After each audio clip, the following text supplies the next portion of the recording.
Em 1995, os últimos 51 desses pássaros que restavam na Terra foram colocados em helicópteros e levados para ilhas, de onde todo predador que já os havia caçado tinha sido removido. Ele pode pesar até 4 quilos. Não consegue voar. Tem um leve cheiro de mel silvestre, um aroma tão marcante que dá para percebê-lo antes mesmo de enxergar a ave.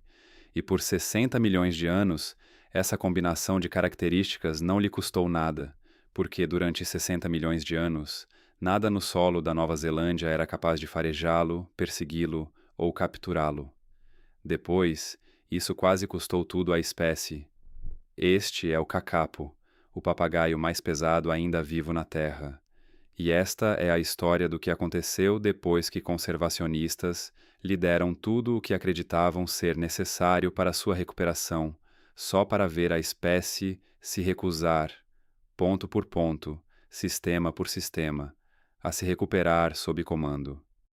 Seriam necessários 30 anos, 2 ilhas fracassadas, um gargalo genético que ninguém conseguia contornar com engenharia, uma árvore com um segredo escondido em seus frutos, e, por fim, drones transportando esperma de papagaio por cima da copa da floresta no meio da noite, até que alguém realmente entendesse o que essa ave queria. A característica que virou alvo. A Nova Zelândia passou 60 milhões de anos sem predadores mamíferos terrestres. Nenhum sequer. Nada de raposas, gatos selvagens, doninhas, nenhum animal de 4 patas com instinto de caça caminhando pelo chão da mata. O único inimigo que o kakapo jamais teve vinha do céu. Aves de rapina que caçavam pela visão, mergulhando sobre qualquer coisa descuidada o bastante para se destacar contra a copa das árvores. Então, a espécie construiu toda a sua estratégia de sobrevivência em torno de um único comportamento: parar imóvel e sumir no musgo. Sua plumagem evoluiu para um verde musgoso e manchado, quase impossível de distinguir junto ao chão da floresta que ele chama de lar. Ele perdeu por completo a capacidade de voar, porque em um mundo sem predadores no solo, o voo era um luxo caro de que simplesmente não precisava. Seus ossos se tornaram densos e pesados, em vez de ocos. O osso do peito, a quilha que sustenta os músculos de voo em todos os outros papagaios do planeta, encolheu até quase desaparecer. Em essência, ele se transformou em um papagaio terrestre de 4 quilos, que vivia quase totalmente de instinto e camuflagem. Essa estratégia funcionou por 60 milhões de anos. Funcionou de forma perfeita. Então os humanos chegaram às ilhas da Nova Zelândia cerca de 800 anos atrás, e toda a equação virou de cabeça para baixo, em termos evolutivos, praticamente da noite para o dia. Com os humanos vieram cães e ratos. Muito mais tarde, com a colonização europeia, chegaram gatos e arminhos. Animais que caçam principalmente pelo cheiro, não pela visão. E é aqui que a defesa perfeita do kakapo se transformou em uma vulnerabilidade perfeita. Uma ave com cheiro de mel que congela no lugar, em vez de fugir, não está se escondendo de um predador que caça pelo olfato. Ela está anunciando sua localização exata e, em seguida, ficando completamente parada para facilitar o trabalho. Tudo o que havia protegido essa espécie por 60 milhões de anos, o cheiro, a imobilidade, a incapacidade de voar, tornou-se quase ao mesmo tempo o mecanismo exato que quase a eliminou. O colapso não foi lento. Na década de 1970, a comunidade científica já considerava a espécie funcionalmente extinta. Décadas de buscas tinham revelado quase nada. Então, em 1974, uma equipe de busca encontrou 18 sobreviventes escondidos nos vales mais inacessíveis que ainda restavam no país. Um terreno tão íngreme e fechado que os predadores, por algum motivo, ainda não tinham conseguido penetrar completamente. O alívio durou mais ou menos o tempo necessário para examinar as aves de perto. Cada um dos 18 era macho. Uma espécie consegue sobreviver a quase tudo, menos a uma população inteira remanescente sem nenhuma fêmea. Um segundo grupo, menor, acabou sendo localizado na ilha Stewart, ao largo da ponta sul do país. E, crucialmente, esse grupo incluía fêmeas, mas gatos ferais já circulavam por ali, e a conta era cruel. A cada temporada em que o resgate esperava, a população diminuía ainda mais. Não havia mais tempo para planejar uma estratégia cuidadosa e metódica. Só havia tempo para agir. Ilha Zero. E o fracasso que ensinou a todos como levar cacapos para ilhas sem predadores não era uma ideia nova em 1995. Isso já tinha sido tentado uma vez antes, quase exatamente um século antes, e tinha dado errado da pior maneira possível. Em 1894, um naturalista chamado Richard Henry transferiu quase 400 cacapos para a Ilha Resolution, perto da costa sudoeste da Ilha Sul da Nova Zelândia. Segundo a maioria dos relatos, foi a primeira tentativa deliberada do mundo de criar um santuário insular livre de predadores, décadas antes de a biologia da conservação existir como disciplina formal. Henry levava as aves pessoalmente, com as próprias mãos, uma viagem de cada vez, convencido de que estava garantindo um futuro permanente para a espécie. Durante 6 anos, aquilo funcionou. Então, em 1900, um pequeno grupo de arminhos atravessou a nado o estreito que separava a Ilha Resolution do continente, uma distância que a maioria dos planejadores considerava uma barreira eficiente. E, em poucas temporadas de reprodução, todos os 400 pássaros tinham desaparecido. Henry viu com os próprios olhos o colapso da única apólice de seguro que havia criado para uma espécie inteira. Esse continua sendo um dos registros mais solitários da história da conservação. Mas aquela catástrofe virou o modelo para tudo o que veio depois. Quando os últimos 51 cacapos conhecidos na Terra foram retirados de avião, em 1995, os destinos foram escolhidos levando em conta o fracasso da Ilha Resolution, ilhas suficientemente afastadas da costa para que nenhum predador conseguisse, de forma realista, nadar até lá, com litorais e correntes que tornavam uma invasão acidental de arminhos muito menos provável. Todo o equipamento levado para as ilhas era desinfetado antes de tocar o chão, como proteção contra a introdução acidental de ratos ou doenças em porões de carga e nas solas das botas. O protocolo de quarentena era tratado como algo tão perto do absoluto quanto um programa de conservação poderia tornar possível. Por qualquer modelo razoável disponível na época, a parte mais difícil do resgate já tinha terminado. Remover todas as ameaças externas, oferecer alimento em abundância, eliminar todas as causas conhecidas de mortalidade. Os sobreviventes deveriam, pela lógica daquele período, se reproduzir e se recuperar da beira da extinção com relativa rapidez. Não foi isso que aconteceu. Seguros, alimentados e sem fazer nada. De 1980 até 1995, em todas as tentativas de nidificação registradas nas ilhas protegidas, exatamente 3 filhotes sobreviveram até criar penas e deixar o ninho. 3. Depois de 15 anos de esforço, o primeiro culpado identificado pelos pesquisadores foram os ratos. Não a ameaça introduzida que tinha devastado originalmente a população do continente, mas uma ameaça residual. Ratos não conseguiam matar um cacapo adulto. A ave é simplesmente grande e forte demais para que um rato consiga derrubá-la diretamente. Mas os ratos podiam, e de fato conseguiam repetidas vezes, morder e destruir ovos deixados sem vigilância no ninho, encerrando tentativas inteiras de reprodução antes mesmo que um único filhote nascesse. Os conservacionistas responderam eliminando completamente os ratos das ilhas de reprodução. Foi uma tarefa enorme, cara e logisticamente exaustiva, envolvendo anos de armadilhas, venenos e trabalho de biossegurança para manter as ilhas limpas.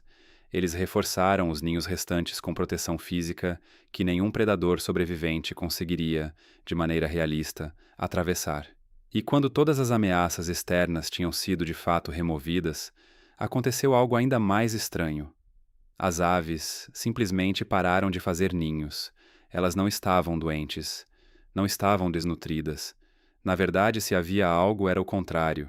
Bem alimentadas com comida suplementar de alta qualidade, fornecida diariamente pelos guardas florestais, pesadas regularmente, monitoradas de perto, mantidas em algumas das condições de vida selvagem mais cuidadosamente controladas do planeta, e mesmo assim não formavam pares, Ano após ano de segurança total e abundância total produziam quase nada.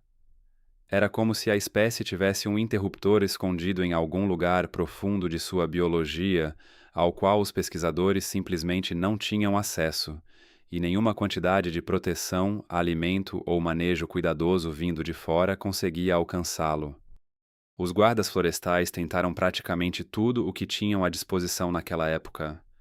Testaram horários diferentes de alimentação, várias combinações de pellets suplementares e até mudanças na posição dos locais de ninho, na esperança de que alguma dessas variáveis fosse a peça que faltava. Nada disso fez diferença. As aves continuavam saudáveis, pesadas e totalmente sem interesse em se reproduzir, estação após estação, como se toda aquela estrutura cuidadosa de conservação humana simplesmente não contasse como motivo para acasalar. Seriam necessários anos de pesquisa paciente, muitas vezes frustrante, para descobrir o que realmente acionava aquele interruptor. A árvore que controlava a ave.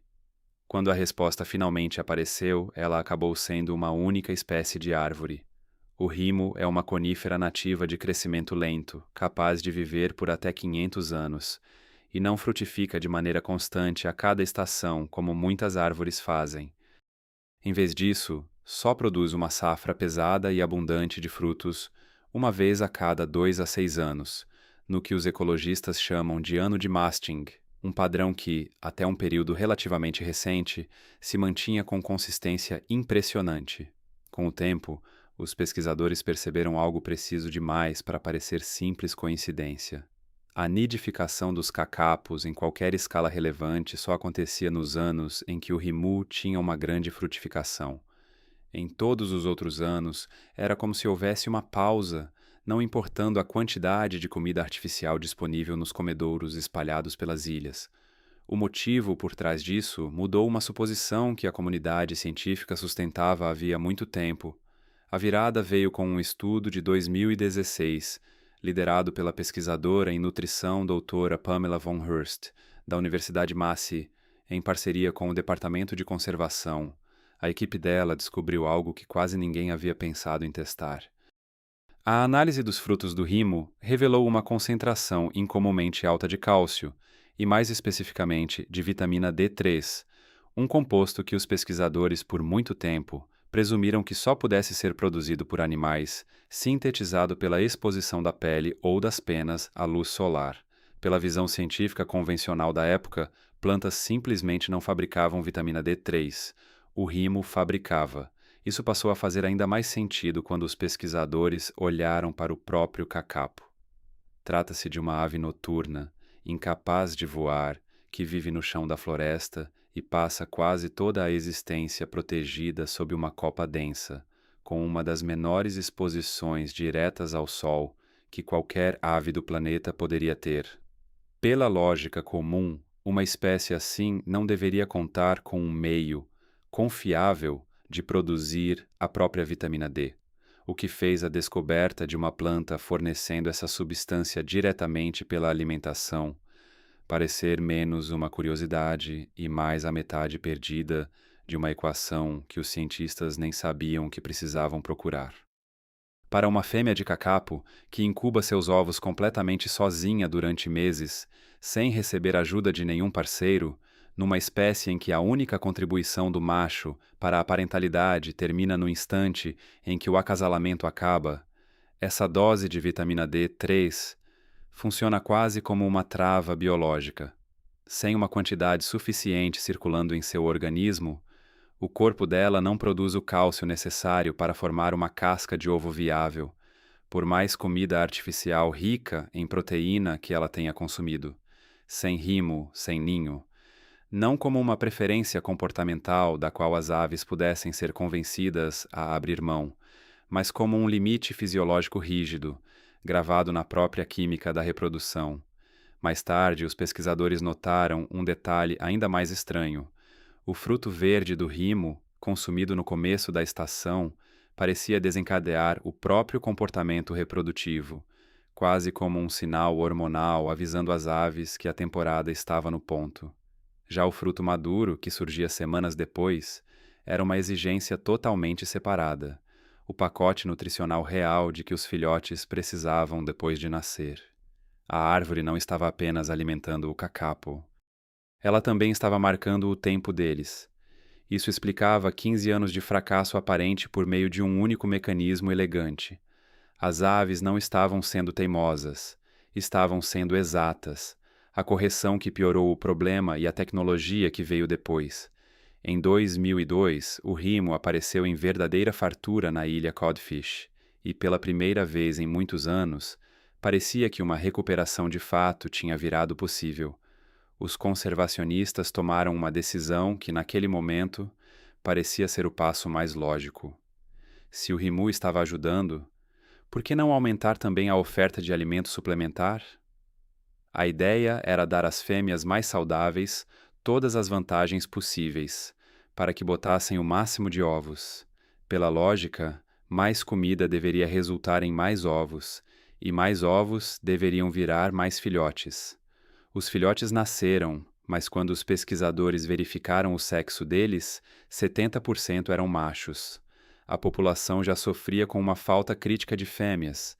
Essa escassez vinha desde que os 18 sobreviventes originais foram encontrados em 1974, todos eles machos.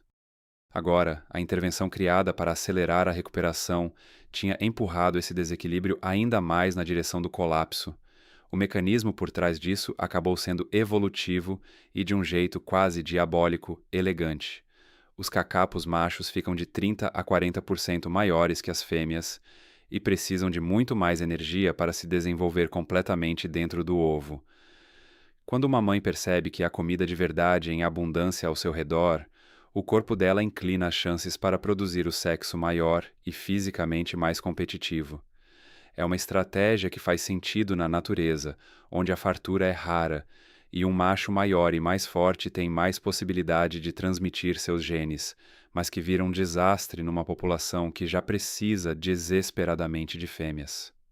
Depois que os pesquisadores entenderam o mecanismo, a correção foi quase o contrário do que a intuição mandava fazer.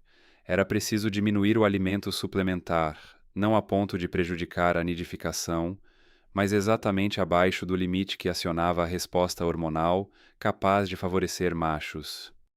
Assim que as porções foram reajustadas para imitar as condições naturais da vida selvagem, em vez de uma abundância artificial, a proporção entre os sexos dos novos filhotes voltou para perto do equilíbrio.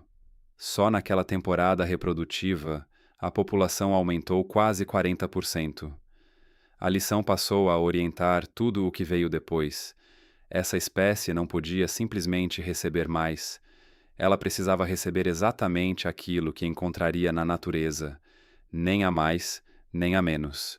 Tudo calibrado com uma precisão que beirava a obsessão. Essa mesma precisão levou o programa a um território que ninguém teria previsto em 1995. Nos anos 2000, surgiu uma nova ameaça que não tinha relação nenhuma com predadores nem com nutrição. A genética. Como todos os cacapos vivos descendiam de uma população fundadora tão pequena, os geneticistas descobriram que a espécie inteira remontava a cerca de 3 dúzias de linhagens distintas. Era um gargalo severo o bastante para, por si só, ameaçar a fertilidade de longo prazo. A resposta, pelos padrões da conservação, parecia quase ficção científica. Guardas florestais começaram a coletar sêmen diretamente dos machos e a usá-lo para inseminar artificialmente fêmeas, cujas escolhas naturais de acasalamento não estavam gerando a diversidade genética de que a população precisava. Eles passaram a formar pares de aves que jamais teriam se unido sozinhas. O processo de coleta era tão difícil que os pesquisadores tentaram praticamente de tudo para fazê-lo funcionar, incluindo, em certo momento, carrinhos de controle remoto, fantasiados para parecer fêmeas de cacapo, numa tentativa de provocar um comportamento natural de acasalamento que depois pudesse ser redirecionado para o laboratório. Com o tempo, as taxas de fertilidade subiram para um nível realmente útil. A fertilidade das segundas posturas passou de cerca de 29% sem ajuda para aproximadamente 70% com assistência. Até levar o esperma ao lugar certo dentro do prazo virou um problema próprio de engenharia. O sêmen de cacapô perde viabilidade depressa e sua qualidade cai de forma mensurável em poucas horas. E numa ilha onde machos reprodutores e fêmeas prontas podiam estar separados por um terreno que exigia 90 minutos de caminhada, essa janela de deterioração era uma limitação real. A solução do programa acabou se tornando uma das inovações mais estranhas da conservação moderna da vida selvagem. Drones, apelidados pela equipe de helicóptero do esperma, levavam frascos de sêmen fresco por cima da copa da floresta em 5 a 8 minutos, uma fração do tempo que um guarda florestal levaria correndo pelo mato fechado. Por trás dos dados, aves individuais ganhavam reputações que planilhas jamais conseguiriam registrar. O exemplo mais claro é Siriraco, criado à mão desde filhote e tornado famoso no mundo inteiro em 2009, durante uma transmissão ao vivo de vida selvagem da BBC, quando subiu direto na cabeça de um ornitólogo apresentador diante das câmeras e mostrou na televisão internacional exatamente porque o comportamento de acasalamento dos cacapos é tão difícil de controlar a partir de um laboratório. As imagens viralizaram em poucos dias. Em vez de tratar aquilo como um constrangimento, o Departamento de Conservação transformou o Sriaco no porta-voz oficial da espécie, o único cacapo formalmente autorizado a ter contato humano regular, função que ele ainda exerce hoje, o revés que igualou o número inicial e o recorde que finalmente foi superado. Em 2019, justamente na temporada em que o programa estabeleceu um novo recorde de filhotes emplumados, o desastre chegou sem aviso. A aspergilose, uma infecção fúngica que prospera em condições de ninhos muito concentrados e contra a qual um sistema imunológico já enfraquecido por décadas de endogamia tem muito menos capacidade de reação, espalhou-se pela população nas ilhas de reprodução. 21 aves foram infectadas, 9 não sobreviveram. Os conservacionistas foram obrigados a fazer uma evacuação de emergência, levando os indivíduos vulneráveis restantes para instalações veterinárias no continente, onde poderiam receber um tratamento que não era possível oferecer nas próprias ilhas. O número de evacuados foi 51, exatamente a mesma quantidade à qual toda a população mundial havia sido reduzida em 1995, reaparecendo décadas depois como uma coincidência sombria e totalmente não planejada. Era a prova, se alguém ainda precisava dela, de que o perigo para essa espécie nunca tinha realmente sumido. Ele apenas tinha ficado suspenso, mantido à distância por intervenção constante. A resposta foi distribuir o risco geograficamente, em vez de concentrá-lo em um pequeno grupo de ilhas. Em 2023, no que o Departamento de Conservação chamou de um verdadeiro marco de conservação, 10 cacapos foram soltos em Sanctuary Mountain, Mongatari. Foi o primeiro passo deliberado para devolver a espécie ao continente da Nova Zelândia depois de cerca de um século em que sua sobrevivência existiu apenas em ilhas afastadas da costa. A reserva é protegida por uma cerca à prova de predadores que se estende por quase 50 quilômetros ao redor do perímetro da montanha. Dentro do primeiro pequeno grupo liberado, várias aves usaram seus bicos duros e curvos como ferramentas de escalada e suas garras fortes para subir direto e passar por cima de uma barreira metálica de 2 metros, projetada especificamente para ser impossível de escalar. Os pesquisadores precisaram rastrear os fugitivos, recapturá-los e redesenhar trechos da cerca do zero. 4 décadas depois do início do esforço de recuperação, a espécie ainda encontrava os limites de todo o sistema que os humanos construíam para contê-la. O que aconteceu em seguida, porém, é a parte desta história que quase ninguém esperava. Depois da última temporada completa de reprodução do programa, em 2022, que por si só também havia sido recordista na época, as árvores remu voltaram a ficar silenciosas como costumam fazer, e a população se estabilizou, depois caiu levemente por desgaste natural, chegando a cerca de 236 adultos conhecidos ao entrar em 2026. Então, após um intervalo de 4 anos, sem uma grande temporada reprodutiva, as árvores remu das Ilhas do Sul frutificaram em quantidades que o programa jamais havia documentado antes. 80 ninhos foram construídos. Pelo menos 256 ovos foram postos. Em poucos meses, 95 filhotes haviam nascido, não apenas superando o recorde de 2019, de 73 filhotes emplumados, mas passando dele com uma larga vantagem. O Departamento de Conservação descreveu aquilo, em termos simples, como a maior temporada de reprodução desde que o programa começou, 3 décadas atrás. Nem todo filhote vai sobreviver até ser contado como jovem e emplumado. Alguns já não sobreviveram, mas a escala, por si só, revela algo que as planilhas de 1995 jamais conseguiriam prever. Naquele ano, a população fundadora tinha pouco mais de 20 fêmeas em idade reprodutiva, dentro de um total de 51 aves, quase todas machos. Hoje, depois de 3 décadas de alimentação controlada com precisão, inseminação auxiliada por drones e pareamento genético, esse número chegou a 83 fêmeas aptas a se reproduzir, cerca de 4 vezes mais do que havia no ponto de partida da espécie. A população total agora fica na casa dos 200 e poucos.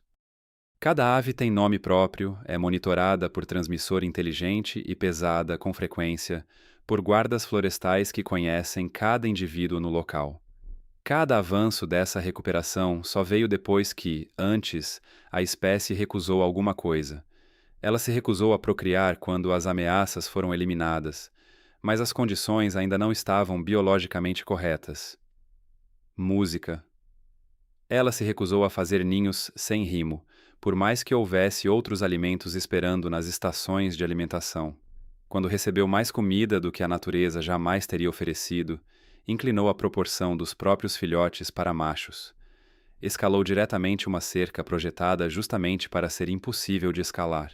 Em quase todas as etapas de um programa de 30 anos, o Kakapo obrigou os pesquisadores a abandonar a ideia de que segurança e recursos bastariam e a aprender devagar, pagando um preço real, exatamente do que a espécie precisava de verdade. Hoje, o objetivo declarado do programa já não é simplesmente controlar. É afrouxar, de forma deliberada e gradual, os próprios sistemas construídos ao longo de 3 décadas, dar um passo cuidadoso para trás em relação ao manejo constante, com a intenção de um dia permitir que a espécie volte a se reproduzir e viver sem administração humana na floresta primária, como fez durante 60 milhões de anos, antes que qualquer intervenção dessas se tornasse necessária. E você, o que acha? Uma recuperação tão dependente da ação humana, a ponto de drones levarem esperma por entre o dossel da floresta, ainda pode ser considerada um verdadeiro retorno à vida selvagem? Ou continua sendo algo completamente diferente enquanto os seres humanos seguem controlando quase todas as variáveis da vida dessas aves? Conte sua opinião nos comentários e se inscreva para ver mais histórias como esta.